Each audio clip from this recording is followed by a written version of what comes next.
Salam damai, sahabat oase rohani Katolik terkasih. Apa kabar Anda semua? Semoga Anda semua dalam keadaan baik, bahagia, dan tak kurang satu apapun. Kita jumpa dalam acara Oase Rohani Katolik edisi Pekan Biasa ke-6 bersama saya, Laurencia Fani, dan Romo Leonardus Suharno SX yang akan mendampingi Anda dalam mendengarkan sabda Tuhan dan juga inspirasi yang akan disampaikan oleh Romo. Mari kita sapa Romo Harno terlebih dahulu. Bagaimana kabar Romo? Kabar baik Fani, terima kasih Puji atas Tuhan. kesempatan ini. Sahabat oase rohani Katolik yang terkasih, sangat senang pada perjumpaan hari ini dan kita berharap Tuhan senantiasa memberkati saudara dan saudari dengan anugerah-anugerah yang melimpah, rahmat kesejahteraan, dan rahmat-rahmat yang kita butuhkan. Amin. Iya, Romo lagi berkarya di mana nih Romo? Oh iya, nama lengkap saya Romo Yohanes Leonardus Suharno SX. Saya seorang imam misionaris Xaverian, seorang imam Xaverian, dan sekarang saya tinggal di rumah pendidikan Xaverian, yaitu Postulan di Bintaro, Wisma Xaverian, Bintaro, Tangerang Selatan. Iya, baik Romo, makasih. Nah, baiklah sahabat oase rohani Katolik terkasih, marilah kita awali perjumpaan kita saat ini dengan doa pembuka yang dibawakan oleh Romo. Silakan Romo. Marilah kita siapkan hati kita buka doa dengan tanda kemenangan Kristus. Dalam nama Bapa dan Putra dan Roh Kudus. Amin. Allah yang Maha Kuasa, sumber kehidupan kami, Engkau yang senantiasa memberkati kami dan tidak membiarkan kami berjalan sendirian. Terima kasih Tuhan atas anugerah yang Kau berikan kepada kami, teristimewa atas Yesus Kristus Putramu, yang adalah Emmanuel yang menyertai perjalanan kehidupan kami. Anugerahkanlah kepada kami ya Tuhan, iman yang hidup untuk semakin percaya kepada Yesus Putramu. Dan iman itu kami wujudkan dalam kehidupan sehari-hari sebagai bentuk tanggapan kami atas kasih dan penyertaan-Mu yang begitu besar dalam kehidupan kami.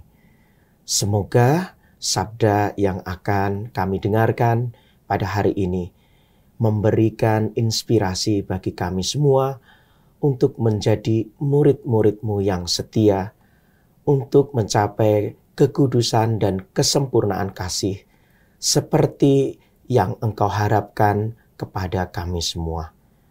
Semuanya ini kami mohon dengan pengantaraan Yesus Kristus, Tuhan dan pengantara kami. Amin. Dalam nama Bapa dan Putra dan Roh Kudus. Amin. Terima kasih Romo.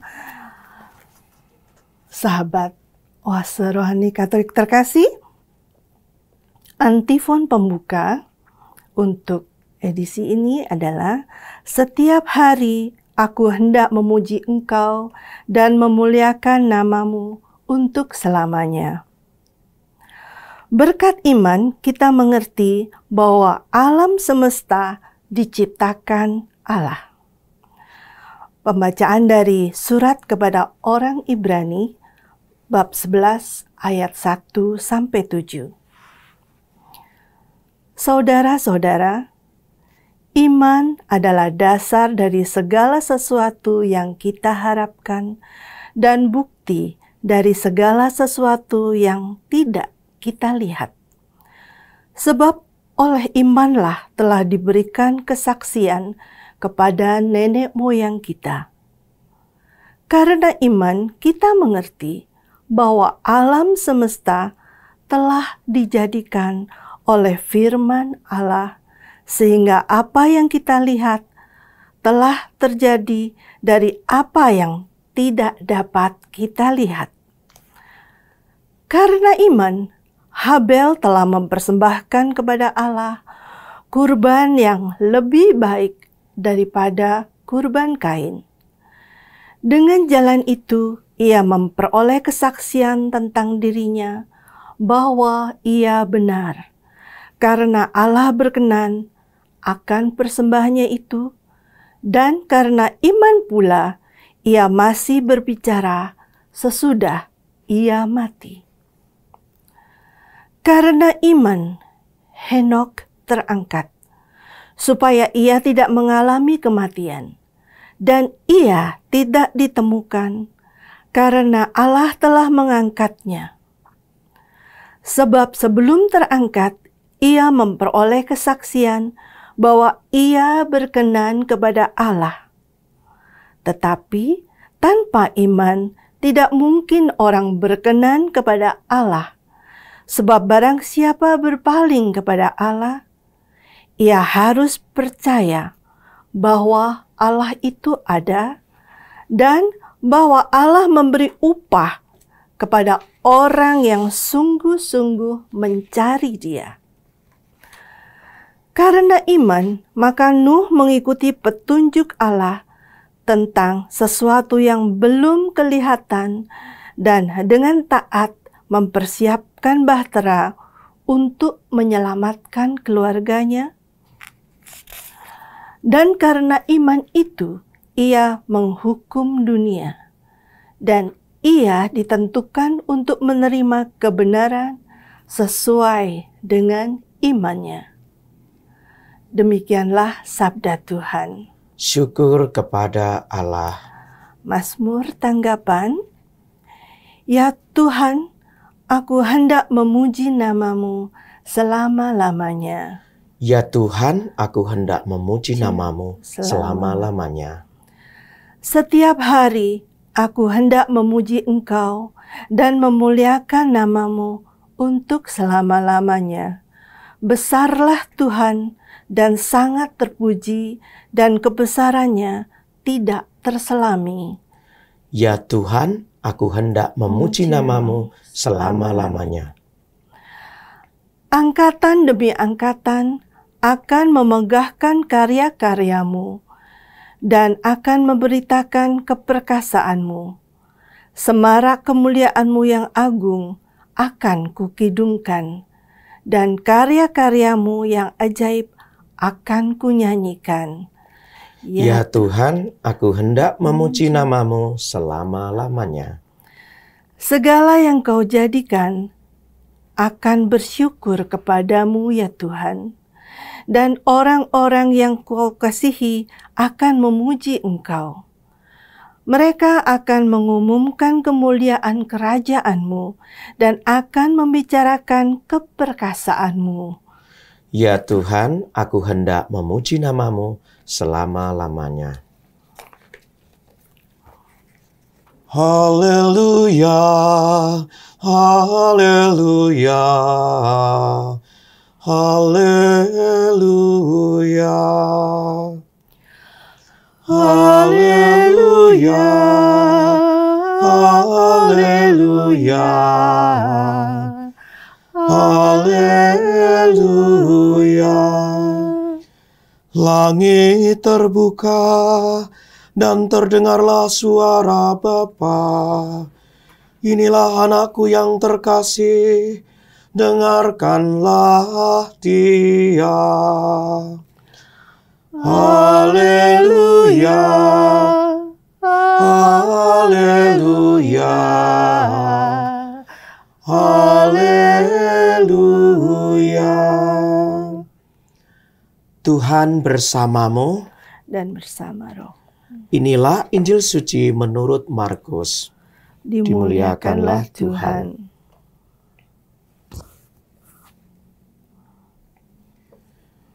Pada suatu hari, Yesus berbicara tentang bagaimana ia akan menderita sengsara.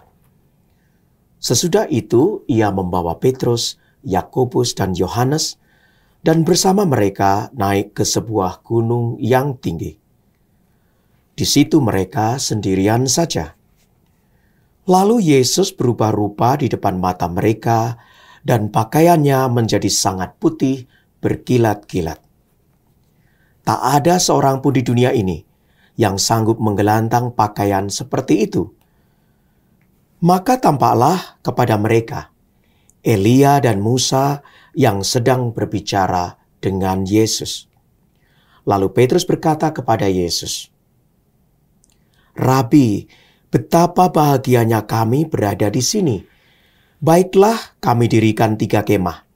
1 untuk engkau, 1 untuk Musa, dan 1 untuk Elia." Petrus berkata demikian sebab tidak tahu apa yang harus dikatakannya karena mereka sangat ketakutan. Maka datanglah awan menaungi mereka dan dari dalam awan itu terdengar suara, "Inilah anakku terkasih, dengarkanlah dia."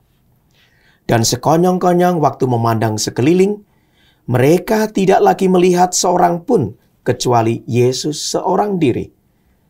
Pada waktu mereka turun dari gunung itu, Yesus berpesan supaya mereka jangan menceritakan kepada siapapun apa yang telah mereka lihat itu sebelum Anak Manusia bangkit dari antara orang mati. Mereka memegang pesan tadi sambil mempersoalkan di antara mereka apa yang dimaksudkan dengan bangkit dari antara orang mati. Lalu mereka bertanya kepada Yesus, "Mengapa ahli-ahli Taurat berkata bahwa Elia harus datang dahulu?" Yesus menjawab, "Memang Elia akan datang dahulu dan memulihkan segala sesuatu. Tetapi bagaimanakah halnya dengan Anak Manusia? Bagaimana tertulis bahwa ia akan banyak menderita dan akan dihinakan? Tetapi aku berkata kepadamu, memang Elia sudah datang, dan orang memperlakukan dia menurut kehendak mereka, sesuai dengan yang tertulis tentang dia." Demikianlah sabda Tuhan. Terpujilah Kristus. Baiklah sahabat Oase Rohani Katolik terkasih, kita sudah simak firman Tuhan. Sekarang mari kita bersama mendengarkan inspirasi yang akan diberikan oleh Romo Harno. Silakan Romo. Terima kasih Fani. Saudara dan saudari, sahabat Oase Rohani Katolik yang terkasih, inspirasi datang selalu dari Tuhan. Dan roh yang bekerja dalam diri kita, itulah yang memampukan kita untuk memperoleh inspirasi dari sabda Tuhan. Kita bersyukur karena sabda Tuhan yang kita baca hari ini berkisah tentang Yesus yang berubah rupa, yang seringkali disebut dengan transfigurasi.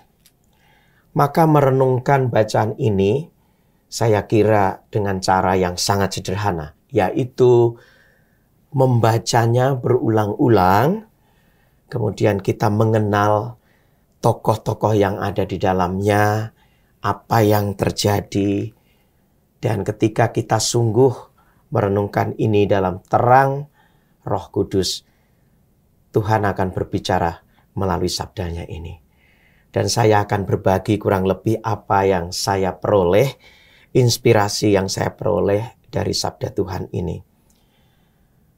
Peristiwa transfigurasi dalam Injil Markus itu menempati tempat yang cukup sentral. Ada di tengah-tengah dari Injil Markus, dan di liturgi gereja Timur misalnya, pesta transfigurasi ini dirayakan dengan begitu meriah. Mengapa? Karena dalam peristiwa Yesus yang berubah rupa ini, yang transfigurasi ini, itu seperti merangkum pewahyuan Yesus bahwa di dalam perjanjian lama kita mengenal nabi-nabi besar. Di situ ada Nabi Musa, ada Nabi Elia. Musa yang adalah representasi atau nabi yang membawa hukum Tuhan, hukum Taurat melekat pada Musa, hadir dalam peristiwa transfigurasi ini. Begitu juga Elia, nabi besar dalam perjanjian lama, yang mewakili nabi-nabi dalam perjanjian lama, hadir di situ. Artinya hadirnya Musa dan Elia di dalam peristiwa transfigurasi mau menunjukkan bahwa Yesus itu masih ada kelanjutannya dengan perjanjian lama. Yesus itu adalah pemenuhan pewahyuan perjanjian lama. Dan di situ setelah ada tokoh Musa, Elia, Yesus, dan ketiga murid Yesus, Yohanes, Petrus, Yohanes, dan Yakobus, kemudian kita melihat apa yang terjadi.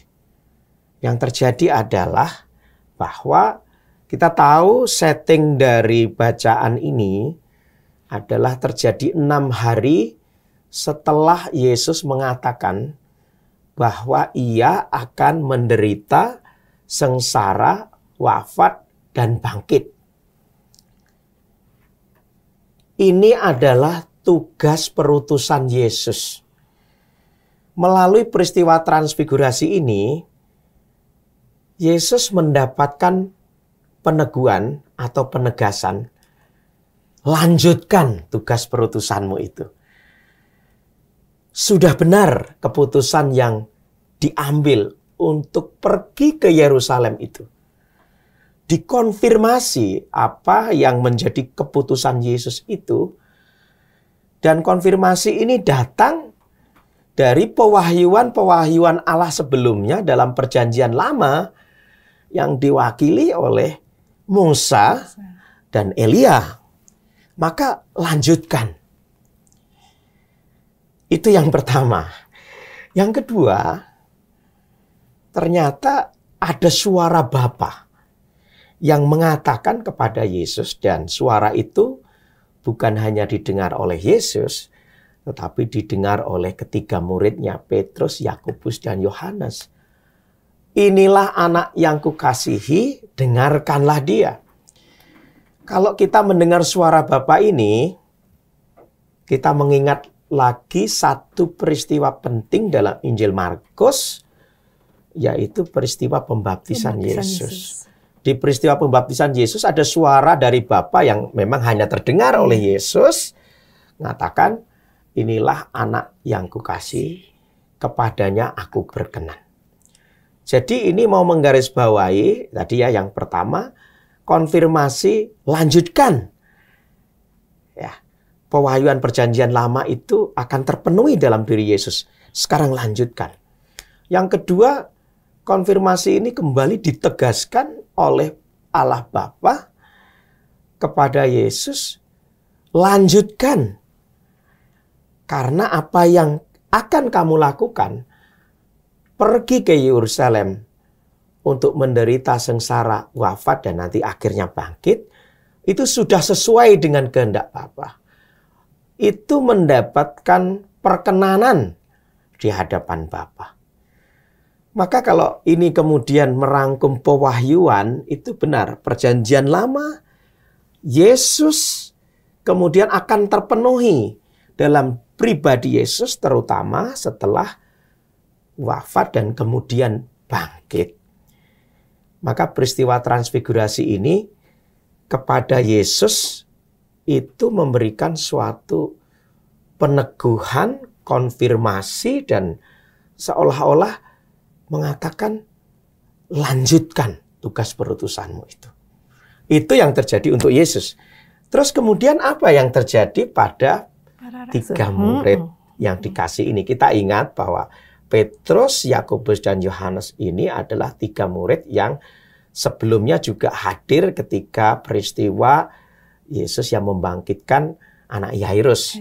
Ya, dan nanti tiga murid ini juga yang hadir ketika Yesus berdoa dalam sakrat maut di Taman Getsemani. Jadi tiga orang murid ini memang terus ya, ya, orang yang dekat dengan Yesus dan nantinya akan menjadi figur-figur sentral yang akan membawa kesaksian tentang Yesus yang bangkit. Maka kepada mereka ini menjadi sebuah pengalaman yang luar biasa. Ya, pengalaman yang sebenarnya juga sesuatu yang diberikan oleh Yesus, karena Yesus sendiri yang berinisiatif mengajak mereka untuk mengalami dan melihat sebuah pengalaman ini. Tapi kalau kita lihat tadi apa yang dikatakan oleh Petrus, kita tahu ya Petrus ini memang lebih cepat bereaksi ya. Melihat apa yang terjadi, betapa bahagianya kami berada di tempat ini. Biarlah kami dirikan tiga kemah ya, untuk Musa, untuk Elia, untuk Yesus ya. Ini apa sebenarnya yang terjadi? Dalam bayangan saya, dalam kontemplasi saya, kalau saya membayangkan diri sebagai Petrus itu, memang ada pengalaman keterpesonaan. Melihat ini sangat terpesona, itu pertama ya. Bisa jadi dia terpesona dengan apa yang dia lihat, sehingga orang kalau terpesona itu mengatakan apa saja yang terlintas di kepalanya, dan mengatakan memang sesuatu yang baik gitu ya. Itu yang pertama. Yang kedua, ya bisa kita interpretasikan mungkin Petrus ini mau menikmati situasi ini, karena mungkin saja Yesus yang berkilau-kilauan rupa-rupa itu indah, dan ketika melihat keindahan orang cenderung untuk menikmati. Biarlah aku di sini. Itu bisa jadi seperti itu, karena memang di dalam kecenderungan manusia itu ketika melihat keindahan mau tinggal terus dalam keindahan. Tetapi dikatakan bahwa dia tidak tahu apa yang harus dikatakan dan sangat ketakutan. Ya, tetapi nanti kita akan mendengar kisah bahwa setelah itu harus turun. Ya, tidak boleh hanya tinggal dalam keindahan mau menikmati gitu ya. Turun dari gunung yang tinggi itu, kemudian mulai menatap ke Yerusalem bersama Yesus. Nah, dari kisah ini saya melihat beberapa inspirasi yang bisa kita lihat. Karena kalau dihubungkan dengan bacaan pertama ya, tadi bacaan pertama kan luar biasa bagus, surat kepada orang Ibrani, dikatakan iman adalah dasar dari segala sesuatu yang kita harapkan, dan bukti dari segala sesuatu yang tidak kita lihat. Artinya apa? Kan iman itu seringkali dirumuskan ya. Tanggapan kita akan kasih Tuhan. Tanggapan kita atas pewahyuan Tuhan. Nah, tentu saja harapan dari Tuhan Yesus adalah ketika Petrus, Yakobus, dan Yohanes itu melihat kemuliaan Yesus di atas gunung itu, harapannya bahwa para murid ini memiliki iman. Mereka disiapkan untuk sebuah perjalanan menuju ke Yerusalem bersama Yesus. Dan harapannya juga bahwa para murid ini bisa memahami Mesias yang sebenarnya. Karena di dalam kepala mereka itu, Mesias itu adalah penguasa dunia, ya, sosial politik seperti raja yang berkuasa, punya otoritas, punya rakyat, punya tentara yang di dalam kepala mereka. Secara duniawi ya Romo. Secara duniawi. Nah, Yesus mengharapkan para murid ini untuk pelan-pelan ya, percaya kepada Mesias, kepada Yesus, bukan dalam arti itu. Tetapi Yesus yang ternyata mengorbankan hidupnya, sengsara, wafat di kayu salib, dan kemudian bangkit. Jadi ini panggilan untuk mengimani Mesias yang benar. Ya, kurang lebih kalau saya rumuskan seperti itu. Iya, baik Romo. Terpaksa kita break sejenak ya Romo ya untuk sesi pertama. Romo dan sahabat Oase Rohani Katolik yang terkasih, sesi pertama kita akan akhiri. Kita rehat sejenak, jangan kemana-mana, tetap di tempat Anda. Kita akan ketemu lagi di sesi kedua.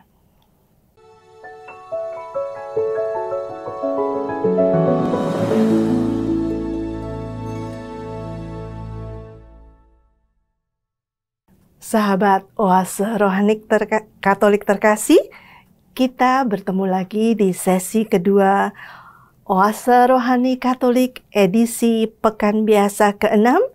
Masih bersama kami, Romo Yohanes Leonardus Suharno SX dan saya Laurencia Fani.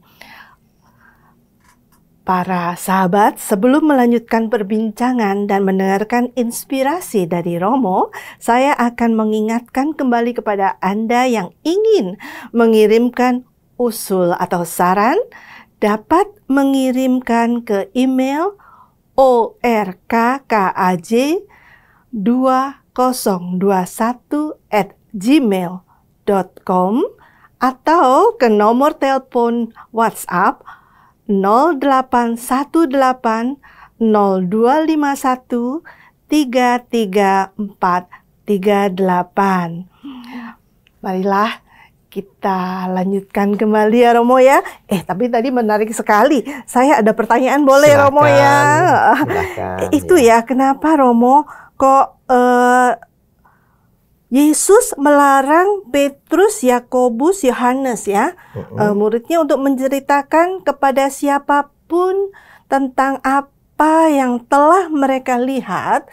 Dan Yesus berpesan bahwa jangan bilang kemana-mana sampai anak manusia bangkit dari antara orang mati. Bagaimana Mo? Iya, kalimat terakhir tadi mungkin jadi kata kunci ya, sampai bangkit gitu ya.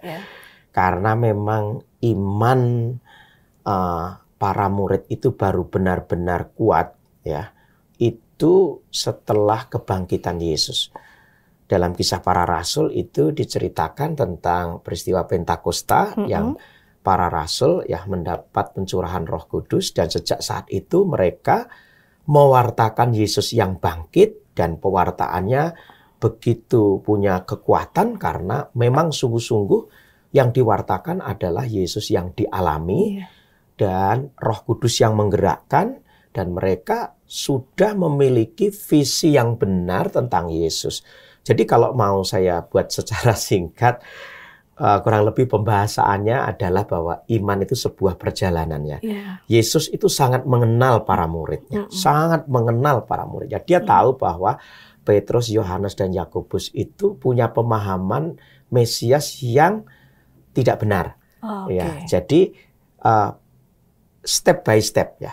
Nanti ya dalam perjalanan mengikuti Yesus itu masih ada peristiwa-peristiwa ada peristiwa-peristiwa yang akan mereka alami. Bahkan mungkin bisa saya katakan peristiwa krisis yang besar ketika melihat Yesus ternyata ditangkap ya, kemudian disalibkan, mereka seperti kehilangan seorang guru. Figur. Iya. Jadi ada pengalaman-pengalaman yang masih harus mereka alami.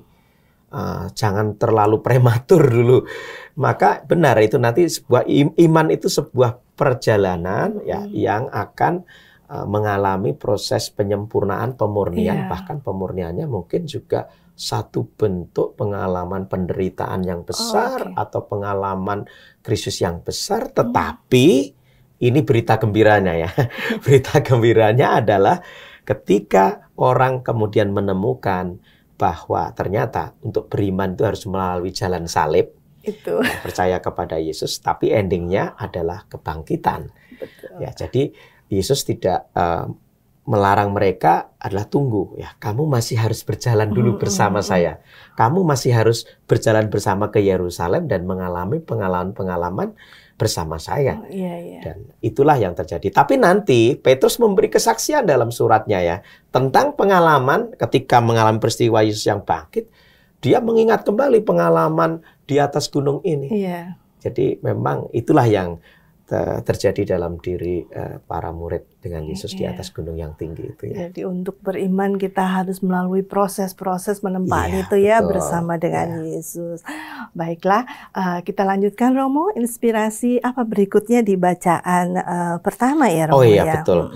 Ya, memang bacaan pertama ini unik ya, karena kita ada di hari Sabtu pekan ke-6 yang sebelum-sebelumnya kita merenungkan bacaan pertama dalam perayaan Ekaristi adalah Kitab Kejadian. Kok tiba-tiba hari Sabtu ada kayak interupsi surat kepada orang Ibrani. Tapi saya kira memang ini mempertegas kembali pesan Injil tentang Yesus, transfigurasi Yesus ini, bahwa apa yang terjadi pada Yesus ini, itulah yang harus kita imani.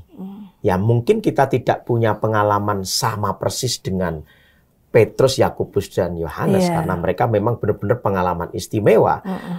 Kita punya pengalaman juga melihat kemuliaan Tuhan, perjumpaan dengan Tuhan dalam pengalaman harian. Tetapi imanlah yang memungkinkan kita untuk melihat bahwa sebuah pengalaman itu adalah pengalaman perjumpaan dengan pribadi Kristus. Tanpa iman, peristiwa-peristiwa ya hanya peristiwa remeh-temeh. Ya, jadi iman itu memang sungguh kalau dikatakan dasar dari segala sesuatu yang kita harapkan dan bukti dari segala sesuatu yang tidak kita lihat, itu memang benar. Di situ kita bisa merasakan bahwa kehadiran Yesus pun di tengah-tengah kita itu bisa kita rasakan karena iman kita, ya, karena iman. Ya. Saya boleh bertanya lagi ya, Om? Kan disebutkan bahwa persembahan Kain Habel ini yang menyenangkan hati Tuhan adalah persembahan dari Habel, ya Romo. Nah, kalau di zaman now, di zaman sekarang ini terjemahannya itu persembahan apa sih yang berkenan buat Tuhan, Romo? Ya, memang menarik ya. Saya cek di Perjanjian Lama kisah Kain dan Habel ini kan ada di dalam kitab Kejadian dan kita membaca ternyata surat kepada orang Ibrani itu justru memberikan pemahaman kepada kita kalau kita membaca kisah Kain dan Habel. Dikatakan bahwa persembahan Habel itu adalah persembahan yang lebih baik, persembahan yang berkenan kepada Tuhan, ya karena Habel itu dikatakan lebih baik. Itu ya lebih baik menurut Tuhan, itu artinya persembahan yang berasal dari hati. Ya, persembahan karena Tuhan mungkin tidak lebih menghendaki suatu persembahan dari hati, ya, persembahan dari dalam diri kita lebih daripada persembahan seperti korban bakaran, seperti itu. Dan kalau kita mau menerjemahkan dalam bahasa sekarang, ya kita boleh bertanya ya, kata mempersembahkan ini menurut saya menarik sekali karena menurut saya kata mempersembahkan ini bisa kita artikan bahwa kita sadar dulu bahwa ada rahmat atau anugerah yang diberikan Tuhan. Jadi pertama-tama kesadaran Tuhan yang memberikan rahmat, memberikan berkat kepada kita. Kemudian karena itu dari Tuhan, itu milik Tuhan. Jadi kalau itu berasal dari Tuhan, milik Tuhan, diberikan gratis kepadaku sebagai anugerah, ya gratis, maka kemudian sikap saya kepada Tuhan adalah mempersembahkan, memberikan itu, mengembalikan itu kepada Tuhan. Tapi kan Tuhan selalu meminta kepada kita bahwa cinta kasih kita kepada Tuhan tidak pernah terlepas dari cinta kasih kita kepada sesama.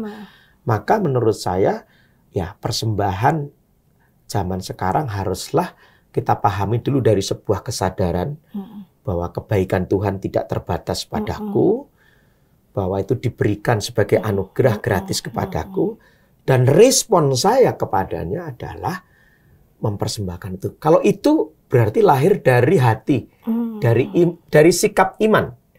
Ya dalam kongregasi kami ya, kami Xaverian, itu Bapak pendiri kami Santo Guido Maria Conforti itu mengatakan salah satu spiritualitas seorang Xaverian adalah semangat iman yang hidup, yang dirumuskan dengan melihat, mencari, dan mencintai Kristus dalam segala hal.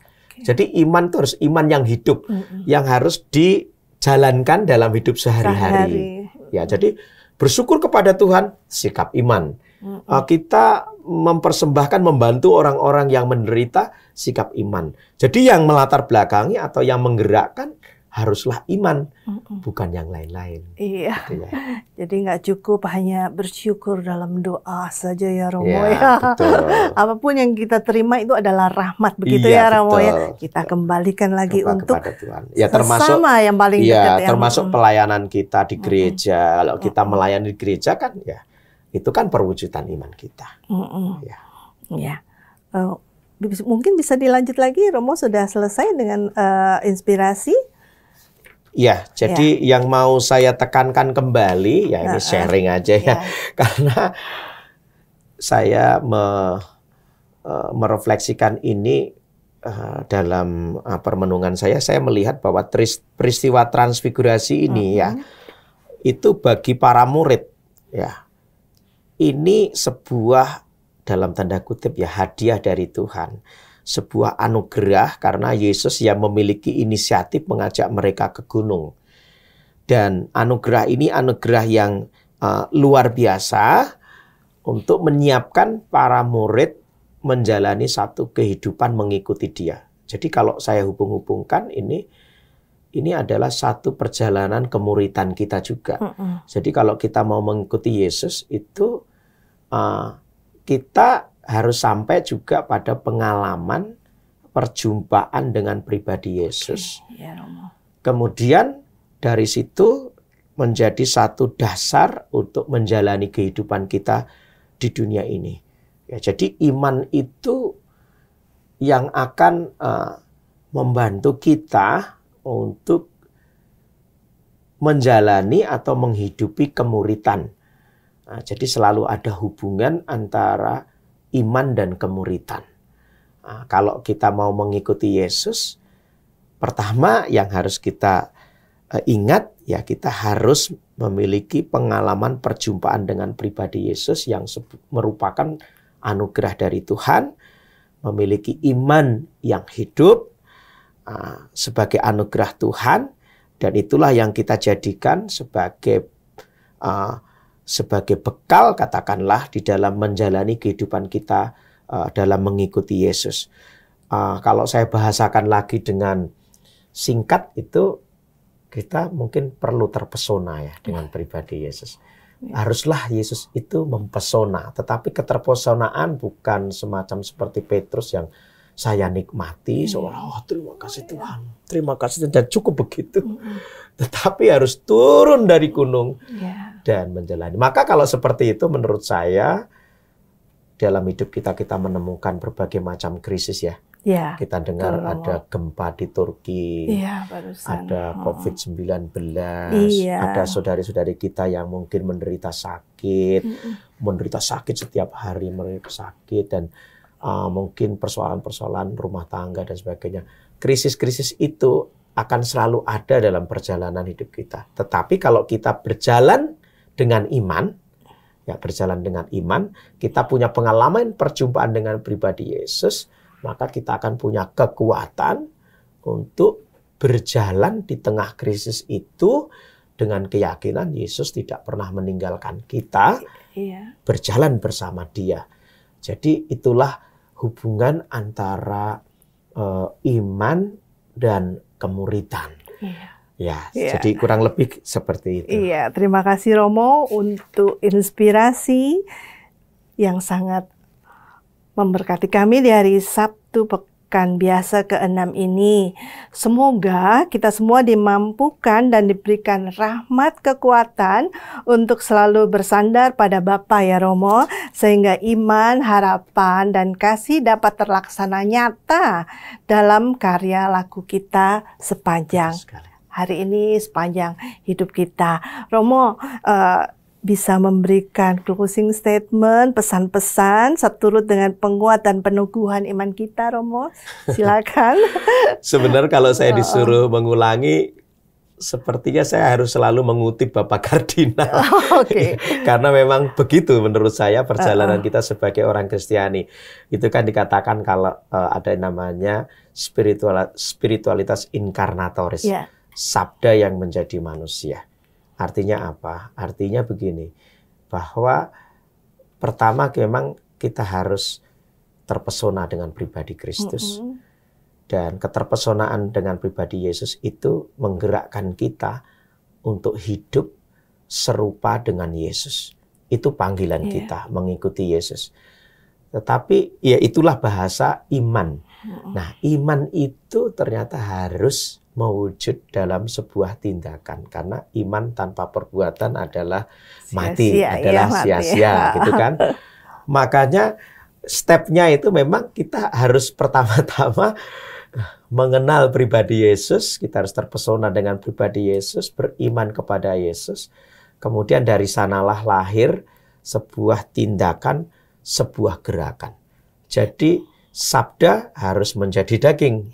Nah, kalau dulu sabda mencipta, dalam kitab Kejadian, sabda mewujud dalam diri Yesus, dan Yesus yang adalah Immanuel, Allah yang beserta kita, maka sekarang kita pun yang percaya kepada Yesus, kita pun iman kepada Yesus harus diwujudkan dalam tindakan sehari-hari. Harus menjadi tindakan, menjadi gerakan. Entah itu personal, entah itu komunal. Dan ini yang juga penting, bahwa Roh Kudus akan membimbing kita. Dan Roh Kudus itulah yang memberikan inspirasi dan kreativitas kepada masing-masing untuk menemukan cara-cara kreatif mewujudkan iman dalam kehidupan sehari-hari. Tapi satu kata yang sangat saya sukai hari ini itu ya kata terpesona. Karena sebagai seorang imam itu memang pengalaman keterpesonaan pada pribadi Yesus harus menjadi dasar dari motivasi pelayanan imamat saya sebagai imam. Iya, amin. Iya, sahabat Oase Rohani Katolik terkasih, demikianlah ya, kita sudah mendengarkan firman dan permenungan inspirasi yang sudah disampaikan Romo. Sampailah kita di akhir acara dan akan ditutup dengan doa penutup dan berkat oleh Romo. Silakan Romo. Saudari dan saudara, sahabat Oase Rohani Katolik yang terkasih, mari kita tutup acara ini dengan doa dalam nama Bapa dan Putra dan Roh Kudus. Amin. Allah Bapa yang Maha Kasih, terima kasih Tuhan atas sabda-Mu yang memberi inspirasi, atas Yesus Kristus yang Kau berikan kepada kami, dan juga atas iman yang Kau tumbuhkan di dalam diri kami. Semoga ya Tuhan, Engkau yang memulai segala pekerjaan yang baik dalam diri kami, Engkau juga yang menyelesaikan dan menyempurnakannya. Kami sungguh yakin Engkau tidak akan pernah membiarkan kami berjalan sendirian di dalam kehidupan ini.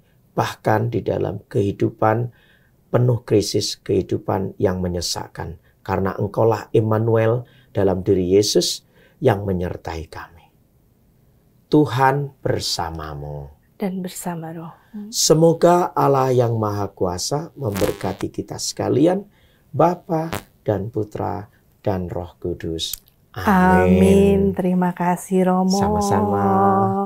Terima kasih sahabat Oase Rohani Katolik terkasih untuk kebersamaan dan kesetiaan Anda semua menyimak bacaan liturgi dan permenungan yang sudah disampaikan oleh Romo Leonardus Suharno SX dan saya Laurencia Fani pamit undur diri. Sampai jumpa pada edisi Oase Rohani Katolik berikutnya.